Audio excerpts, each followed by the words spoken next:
একটি শিক্ষণীয় গল্প। তো ভিডিওটা সবাই শেষ পর্যন্ত দেখবেন। হঠাৎ খেয়াল করলাম আজ রাত 12টায় আমার এমবির ম্যাচ শেষ হয়ে যাবে। এখন এই কয়েক ঘন্টার মধ্যে আমাকে 50 জিবি এমবি শেষ করতে হবে।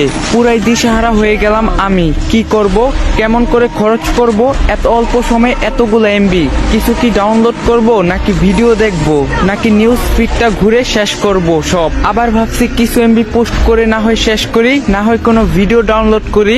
আসলে কি করব কিছুই বুঝতে পারছিলাম না। এত মূল্যবান এমবি গুলো এভাবে নষ্ট হয়ে যাবে, কোনো কাজেই আসবে না আমার।